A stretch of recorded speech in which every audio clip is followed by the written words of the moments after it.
আজকে আমরা একটি অটোমেটিক ট্রান্সমিশন রিপেয়ার করতেছি। এটা গাড়িটি হচ্ছে টিয়ানা BQ23। আর এই অটোমেটিক ট্রান্সমিশনটির প্রবলেম ছিল, গাড়িটি যখন আমরা ড্রাইভ মোডে দিতাম তখন গাড়িটি মুভ করতো না বা রান করতো না। অনেকক্ষণ অ্যাক্সিলারেশন দেওয়ার পর বা করার পর তারপরেও গাড়িটি রান করতো না। তখন আমরা কি করতাম, এটাকে গাড়ির যিনি ইউজার ছিল, ইউজার হচ্ছে ভাইয়া গাড়িটা কিভাবে আপনি ড্রাইভ করতেন? যখন গাড়িটা ড্রাইভ মোডে দিলে গাড়িটা ড্রাইভ করতো না, তখন এটা যখন ড্রাইভ করতো না তখন আমি আসলে ওই একে দিতাম, ওয়ানে দিতাম। ওয়ানে দেওয়ার পর লাস্টের যে গিয়ার, হ্যাঁ লাস্টের গিয়ারটা, ফার্স্ট গিয়ার যাকে আমরা বলি, এটা দেওয়ার পরে গাড়িটার সাথে সাথে রান করতো। কিছুক্ষণ গাড়ি হাঁটার পর তারপরে গিয়ে দুইয়ে পড়তো। সার্টেন সময় চালানোর পর গিয়ে এটা 3 নাম্বার গিয়ার বা ডিতে গিয়ে পড়তো। সেক্ষেত্রে অনেক সময় 2 মিনিট 3 মিনিট 4 মিনিটও লেগে যেত। তো তারপরে আবার গরম হলে গাড়ি যখন আবার গরম হতো, ধরেন আপনার লাইক 8 কিলোমিটার বা 10 কিলোমিটার এরকম যখন গাড়িটি রান করতো, তখন আবার গাড়িটি ড্রাইভ মোডে দিলেই গাড়িটি চলতো। তো এইটা আসলে একটা বড় ধরনের সমস্যা, যেহেতু এটি অটোমেটিক ট্রান্সমিশনের ভিতরের সমস্যা। তো এটা আসলে বাইরে থেকে করার কোনো সুযোগ ছিল না। যদি বাইরে থেকে কাজ করা যায় তাহলে আমরা বাইরে থেকে কাজ করার জন্য সর্বোচ্চ চেষ্টা করতাম, কিন্তু বাইরে থেকে কাজ করার কোনো সুযোগ নাই। এবং এই অটোমেটিক ট্রান্সমিশনটি যখন আমরা খুলি ইঞ্জিন থেকে, তখন কিন্তু এই অটোমেটিক ট্রান্সমিশনটা খুলতে গেলে ফ্রন্ট সাসপেনশনের যে আপনার ক্রস মেম্বার বা বান আমরা যেটাকে বলি, এটাকে সম্পূর্ণভাবে আউট করা লাগে। আমরা গাড়িটাকে দেখি, এখানে গাড়িটি আছে, এইটি হচ্ছে সেই গাড়ি। এইখান দিয়ে আমরা এখান দিয়ে দেখি, তাহলে এখানে দেখা যাচ্ছে নিচের যে ক্রস বান বা সাসপেনশনের যে নিচের যে ক্রস মেম্বার থাকে, এই ক্রস মেম্বার কিন্তু এখানে নাই। এবং সাইলেন্সার খোলার পরে তারপরে আমরা গিয়ারবক্সটি আমরা খুলতে আমরা সক্ষম হই। আসলে আরেকটা বিষয় হচ্ছে, আমি যে বললাম যে সাসপেনশনের ক্রস মেম্বার, সাসপেনশন বলতে আমরা কি বুঝি? সাসপেনশন অনেকেই ভাবে যে চাকা শক অ্যাবজর্বারই মনে হয় সাসপেনশন। আসলে না, গাড়ির সাথে গাড়ির যন্ত্রাংশ সমূহের মধ্যে গাড়ির নিচের যেই গাড়ি চলার জন্য যে যন্ত্রাংশ সমূহ আছে, তার একটা সমষ্টিগত নাম হচ্ছে সাসপেনশন। এটার মধ্যে shock absorber, bearing, turn, hubs, সামনের টিক্স, সিডি জয়েন্ট বা ইনার জয়েন্ট, এগুলো সবগুলোর সমষ্টিগত নাম হচ্ছে সাসপেনশন। তো আমরা আর সময় নষ্ট করবো না, আমরা সরাসরি গিয়ারবক্সে চলে যাব। আমরা দেখবি গিয়ারবক্সে কী কী প্রবলেম আছে, ওই প্রবলেম অনুযায়ী আমরা কাজ করবো ইনশাল্লাহ।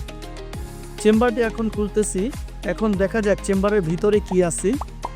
আমরা যদি এই দিক দিয়ে একটু আসেন, এই দিক দিয়ে আসলে দেখা যাবে চেম্বারের ভিতরে কত ময়লা। দেখেন,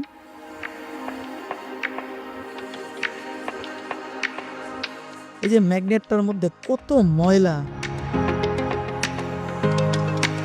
আপনারা যখনই এটিএফ আপনারা চেঞ্জ করবেন গাড়ি, তখনই আপনারা সবসময় খেয়াল রাখবেন এটিএফ বা অটোমেটিক ট্রান্সমিশনের যে ফ্লুইড চেম্বার, এই চেম্বার যেন খুলে, এটার ভিতরে একটা নেট আছে, এই যে এখানে একটা নেট আছে, এই নেটটা হচ্ছে তেলের ছাঁকনের কাজে ব্যবহৃত হয়।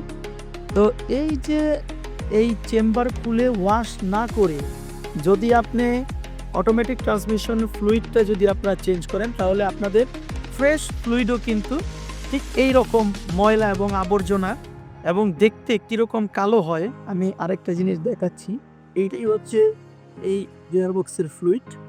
এই যে আমি জাস্ট একটু স্যাম্পলের জন্য এখানে রাখা হয়েছে, ঠিক এরকম কালো হবে।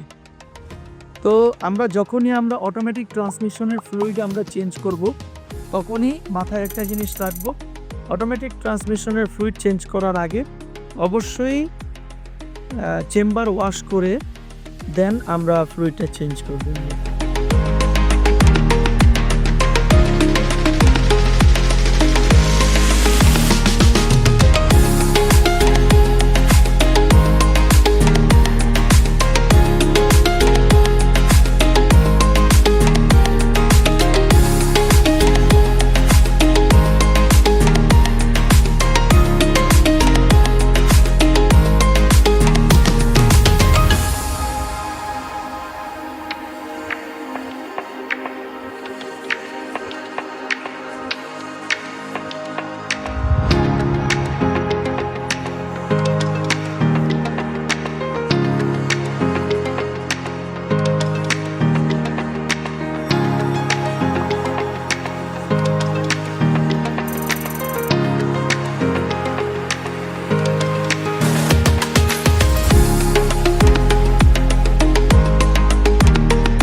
ক্লাচ প্লেটগুলোতে প্রবলেম আছে এবং ইন্টারনাল আরও কিছু প্রবলেম আছে,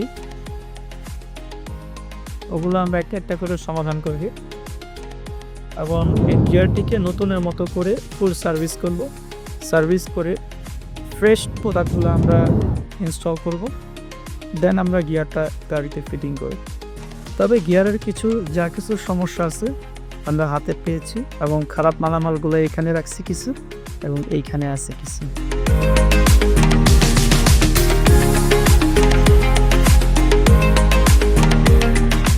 গিয়ার বক্সের ভিতরে একেবারে খালি, আর কিছুই নেই, অবশিষ্ট কিছুই নেই। এটা হচ্ছে শেষ প্রান্ত বডি, এটা হচ্ছে বডির শেষ প্রান্ত। এখানে যাবতীয় যা মালামাল ছিল সবগুলো আমরা তুলে ওজন দিই।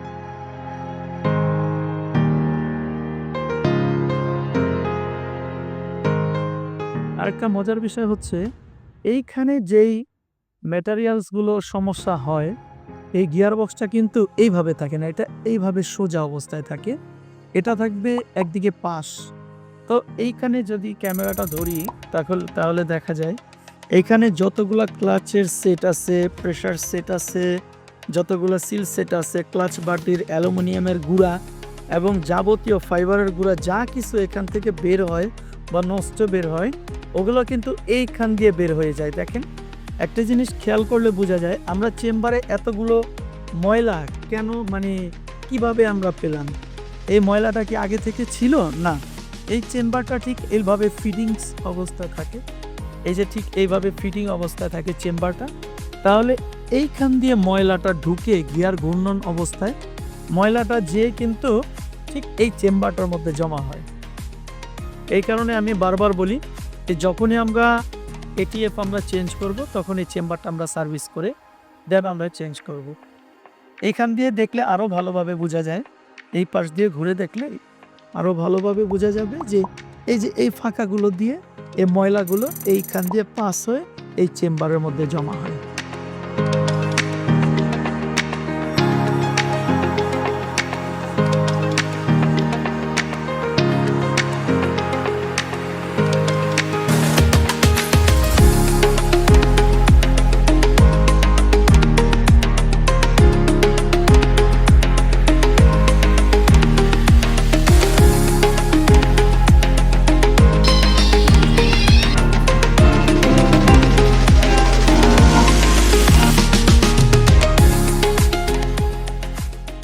আসসালামু আলাইকুম। আপনারা দেখেছেন নিসান VQ23 টিয়ানার একটা অটোমেটিক ট্রান্সমিশন আমরা রিপেয়ার করেছি এবং রিপেয়ারের ভিডিওটিও দেওয়া আছে। এখন আমরা গাড়িটি টেস্ট ড্রাইভে বের হলাম। গাড়িটি আমরা প্রথমে স্টার্ট করার পর মিটারে একটু দেখান, কোনো ইঞ্জিন চেক লাইট নাই, ইঞ্জিনের কোনো চেক লাইটের কোনো সিগন্যাল কিন্তু এখানে নাই, তার মানে অটোমেটিক ট্রান্সমিশনটি সম্পূর্ণভাবে ওকে আছে। এখন আমরা গাড়িটি টেস্ট ড্রাইভে বের হলাম। আমরা এই যে ড্রাইভ মোডে দিলাম, এই যে গাড়ি রান করা শুরু করলো। এখন আমরা গাড়িটি টেস্ট ড্রাইভে বের হলাম। আলহামদুলিল্লাহ গাড়িটি আমরা সম্পূর্ণভাবে ওকে আছে, এটাই দেখে নিচ্ছি।